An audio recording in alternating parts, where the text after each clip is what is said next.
මම දන්නේ ඇයි එයා මට රැව්වේ කියලා. මම දන්නේ ඇයි එයා මට බැන්නේ කියලා. මම දන්නේ ඇයි එයා මාත් එක්ක කතා කරන්නේ නැත්තේ කියලා.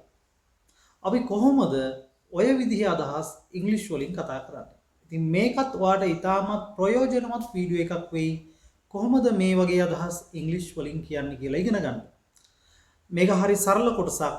මම දන්නේ නැහැ I don't know. ඇයි කියන අදහස ගන්න why. ඊට පස්සේ අපිට තව කොටසක් වාක්‍ය අවසානට එකතු කරන්න පුළුවන්. දැන් ඔයාලට කියන්න වුණොත් එහෙම මම දන්නේ ඇයි එයා මට රැව්වේ කියලා. රවණවට අපි කියනවා frown කියලා. frown. රැව්වා නම් frowned. මට at me. එතකොට ඔන්න අපි කොටසක් හදාගත්තා he frowned at me. මම දන්නේ නෑ I don't know. මැදට ඇයි කියන අදහස ගන්න අපි දානවා why. I don't know why. ඔහු මට රැව්වා he frowned at me. දැන් හරිම සරලයි ඔය කොටස් දෙක එකට කරන්න. කොටස් තුන එකට කරන්න. I don't know ඒක පළවෙනි කොටස. ඊට පස්සේ why දෙවෙනි කොටස. ඔහු මට රැව්වා he frowned at me. දැන් ඔය කොටස් තුන එකට සෙට් කරපුවාම අපිට අවශ්‍ය අදහස හැදෙනවා. I don't know why he frowned at me. මන් දන්නේ ඇයි ඔයා මට බනින්නේ කියලා. I don't know why. මම දන්නේ ඇයි ඔයා මට බනිනවා. You blame me.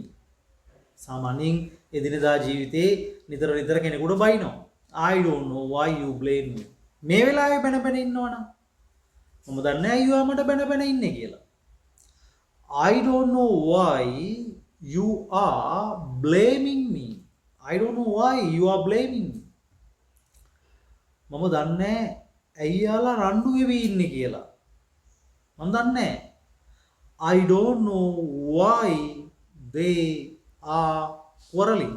මෙතන මේ ඇයි කියන වචනේ පාවිච්චි කරා කියලා මේක මේ ප්‍රශ්නයක් අහන වාක්‍යයක් එහෙම නෙමෙයි. ප්‍රශ්නයක් අහන කොටසක් එහෙම නෙමෙයි. why කියන්නේ ඇයි කියන එක ආවා කියලා එහෙම වැරදි අවබෝධයකට යන්න එපා. okay right එහෙනම් අපි අවසානට කතා කරේ I don't know why they are quarreling. මම දන්නේ ඇයි යාලා රණ්ඩු වෙවි ඉන්නේ කියලා.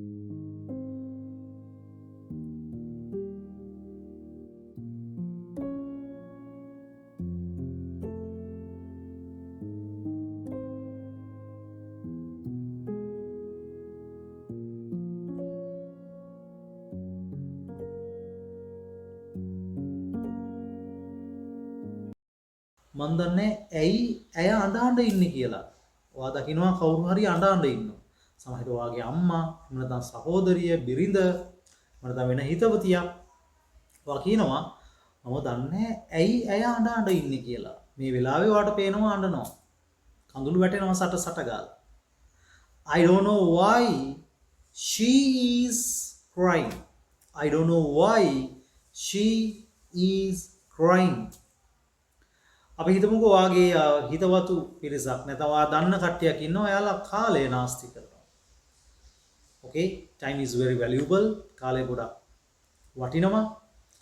හැබැයි ඔයා එයාලා ගැන කතා කරද්දී එයාලව මතක් කරලා එයාලව පෙන්නලා හරි ඔයා කියනවා මං දන්නේ ඇයි එයාලා කාලය නාස්ති කරන්නේ කියලා. එයාලා කාලය නාස්ති කරනවා they waste time. මං දන්නේ ඇයි එයාලා කාලය නාස්ති කරන්නේ කියලා. I don't know why they waste time. I don't know why they waste time. මන් දන්නේ ඇයි යාලා කාලේ නාස්ති කරන්නේ කියලා. මන් දන්නේ නැහැ ඇයි යා මාව රවට්ටන්නේ කියලා. I don't know why වා මාව රවට්ටනවා. You cheat me. මම දන්නේ ඇයි I don't know why වා මාව රවට්ටනවා. You cheat me. මම දන්නේ ඇයි වා මාව රවට්ටන්නේ කියලා. මම දන්නේ ඇයි ලංකාවට මේක වුනේ කියලා. මේ දේ සිද්ධ වුනේ කියලා. මේ දේ සිද්ධ වුණා නම් this happened to Sri Lanka. This happened to Sri Lanka. මම දන්නේ ඇයි මේක ලංකාවට වුනේ කියලා. මෙහෙම වෙන්න.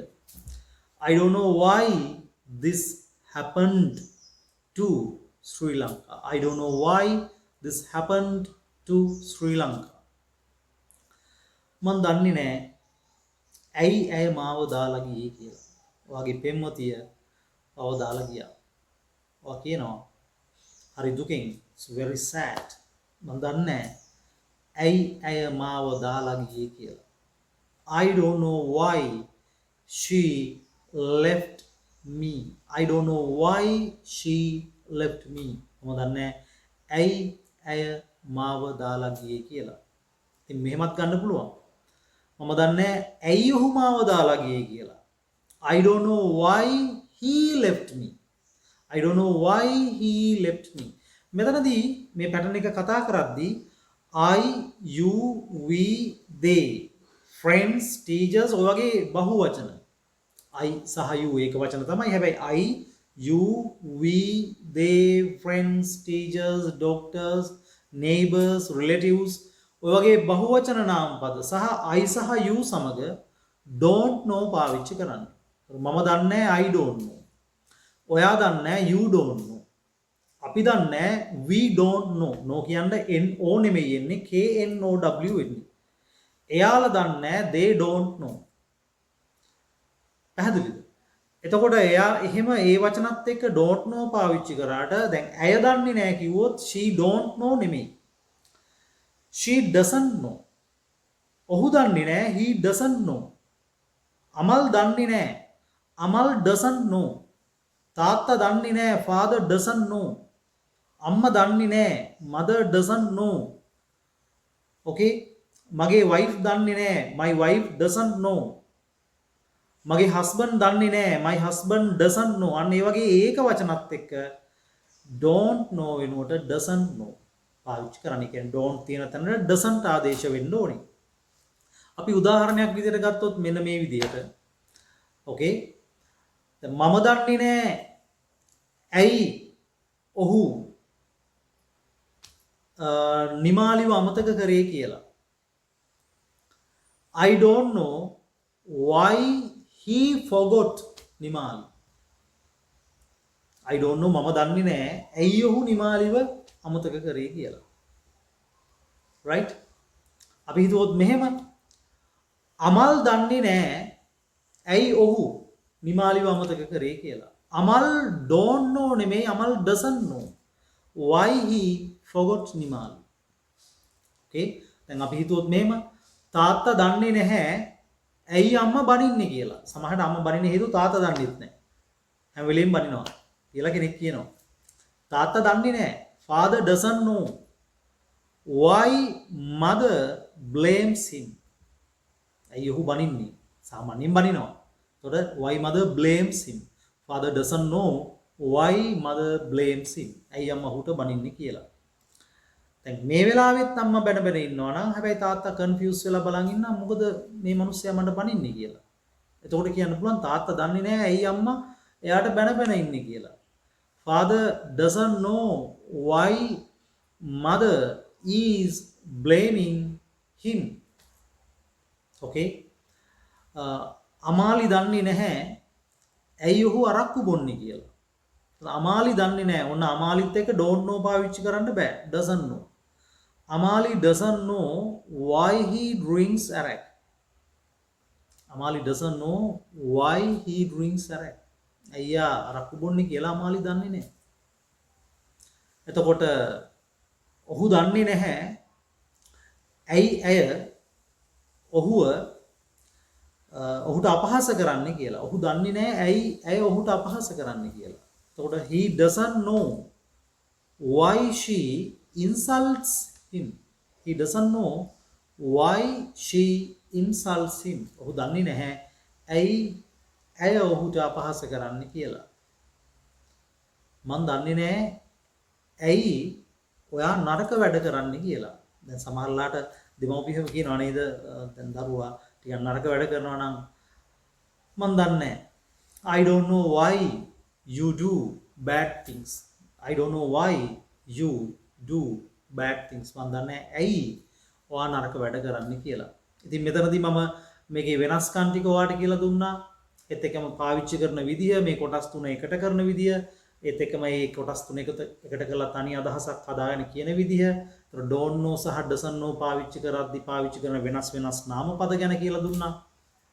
මේවා ගැන හොඳ අවබෝධයක් තියාගෙන ප්‍රැක්ටිස් කරන්න. right? ඊට පස්සේ අපිට තව උදාහරණ දෙක තුනක් අපි සාකච්ඡා කරලා බලමු. right? ඔයාලට කියන්න ඕනේ අපි දන්නේ නැහැ ඇයි එයාලා okay අපි දන්නේ නැහැ ඇයි එයාලා සල්ලි හොරගම් කරන්නේ කියලා. අපි දන්නේ නැහැ. We don't know. ඇයි why එයාලා හොරගම් කරනවා they steal හොරගම් කරන්නේ සල්ලි. එහෙනම් ওই කොටස් තුන එකට වුණාම you can say ඔයාලට කියන්න පුළුවන් we don't know why they steal money. We don't know why they steal money. අපි දන්නේ නැහැ ඇයි එයාලා සල්ලි හොරගම් කරන්නේ කියලා. right? ඔයාලට කියන්න පුළුවන් එතකොට අපේ මාමා දන්නේ නැහැ ඇයි නන්දා ටවුන් එකට ගියේ කියලා. නන්දා ටවුන් එකට යද්දි මාමට කියලා ගිහිල්ලා නැහැ. Our uncle doesn't know why aunt went to town. Our uncle doesn't know why aunt went to town. ඇයි නන්දා ටවුන් එකට ගියේ කියලා. right? ඉතින් ඔය don't know සහ doesn't know කියන කොටස් දෙක පාවිච්චි කරන්න හරියට ප්‍රැක්ටිස් කරන්න. පුහුණුව නැතුව මේවා එන්නේ නැහැ. සමහරට don't know අවශ්‍ය තැනට doesn't know පාවිච්චි වෙයි. doesn't know ඕන තැනට don't know පාවිච්චි වෙයි. පුහුණුවක් නැති වුණාම ඒ වගේ දේවල් වෙනවා. හැබැයි මුලින්ම ප්‍රැක්ටිස් කරද්දී ඒ විදිහට වැරදි හරි ප්‍රැක්ටිස් කරන්න. අපිට 100%ක්ම ඉංග්‍රීසි භාෂාවේ හැම අස්සක් මුල්ලක්ම ඉගෙනගෙන ඉංග්‍රීසි කතා කරන්න ඉන්න බෑ. මොකද එහෙම වුණොත් නිකන් ලෝකේ අවසාන හවුස් ප්ලෑන් එකට ගේ හදන්න ඉන්නවා වගේ වැඩක්. මොකද ලෝකේ අවසාන හවුස් ප්ලෑන් එක තාම ඇවිල්ලා නැහැ. ඒක එනකන් කවදා හරි ගේ හදන්න නැතුව ඉන්නවා. ඉතින් ඉංග්‍රීසි ඔක්කොම ඉගෙනගෙන ඉවරනකන් ඉංග්‍රීසි කතා කරන්න හිටියොත් අර වගේ වැඩක් තමයි වෙන්නේ. ඒ නිසා ඔයා දන්න විදියට පුළුවන් විදියට වැරදි හරි කතා කරන්න. Okay? So hope you could understand these things. So never worry, never be afraid to speak English though you make a lot of mistakes or some mistakes. So I wish you all the best. So goodbye.